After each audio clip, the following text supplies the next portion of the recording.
महाराज जी, सच्चे संत के दर्शन से क्या क्या लाभ है महाराज जी? हमारे अंदर कुछ परिवर्तन आते हैं?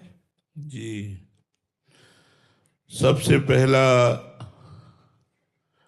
हमारी श्रद्धा और विश्वास पर फल की प्राप्ति है। संत समागम के प्रति हमारी विशेष श्रद्धा होनी चाहिए।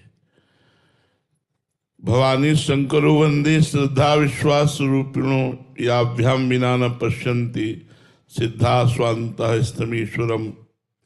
हृदय में विराजमान परमात्मा है, पर बिना श्रद्धा विश्वास के इतने नजदीक है, हम उसका अनुभव नहीं कर सकते। ऐसे संतों पर हमारी पहले श्रद्धा और विश्वास होना चाहिए।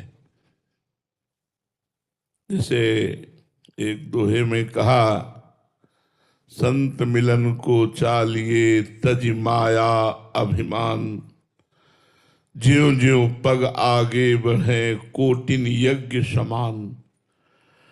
यदि संत मिलने के लिए हम चले और अपनी मैं और मोर तोड़ते माया इसका त्याग करके, देहाभिमान का त्याग करके अत्यंत दैन्य भाव से अहोभाग्य बनाते हुए कि आज मुझे भगवान के प्रेमी संत का दर्शन होगा, आज मेरा जीवन धन्य हो गया क्योंकि परम लाभ मिला, मुझे संत समागम मिला।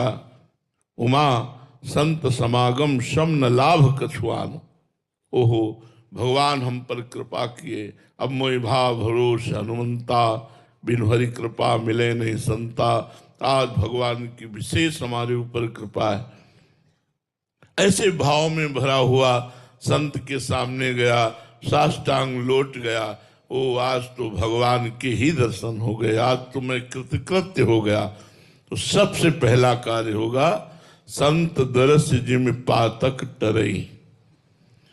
उसके किए हुए पुराने पाप भस्म होने लगेंगे। अब संत जब जिस पर प्रसन्न होते हैं तो आज्ञा और उपदेश करते हैं।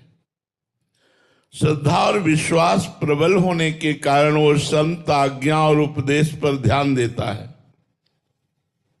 संत आज्ञा शास्त्र सम्मत भगवत प्राप्ति के लिए ही करते हैं। जो ही वो उनकी आज्ञा का पालन शुरू करता है तो आसुरी संपदा नष्ट होने लगती है, दैवी संपदा प्रकाशित हो जाती है। अहंकार, मोह, काम, क्रोध ये सब आसुरी संपदा है। निर्भय, निशंक, निशोक, निश्चिंत, भगवान का पूर्ण भरोसा, दैवी सद्गुण, परोपकार, ये सब आने लगते हैं।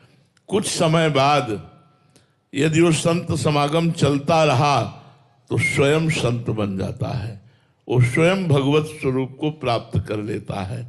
संत समागम का फल है, जहाँ संत स्थित हैं वहाँ हमारी स्थिति हो जाए, अर्थात श्री भगवान में स्थिति हो जाए। हाँ, अब दूसरी बात, कल्पतरु और संत एक हैं। जैसे कल्पतरु के नीचे हम जाकर के कुछ मांगे तो वही मिलेगा, तो अगर हम संत के पास कोई कामना लेकर आ रहे हैं और बड़ी श्रद्धा विश्वास है तो आपकी कामना की पूर्ति हो जाएगी, क्योंकि वो भगवान के निज जन है। भगवान की कृपा से आपकी कामना पूर्ति हो जाएगी। यदि निष्काम भाव से, भगवत भाव से अहोभाग्य मनाकर, दैन्य होकर संत समागम किया जाए तो संत समागम का सीधा फल है भगवत प्राप्ति। संत संग अपवर्ग कर, कामी भवकर पंथ। कामी पुरुष का संग जैसे सीधा आवागमन चक्र में डालता है, ऐसे संत का सत्संग सीधे मोक्ष पदवी पर स्थित कर देता है। यदि हम उनकी बात पर श्रद्धा और विश्वास करके साधना प्रारंभ कर दें तो हम भी संत हो जाएंगे। वेश नहीं, स्थिति संत की आ जाएगी। दीपक जी, राधा वल्लभ श्री हरिवंश महाराज जी, आपके चरणों में कोटि कोटि प्रणाम। महाराज जी,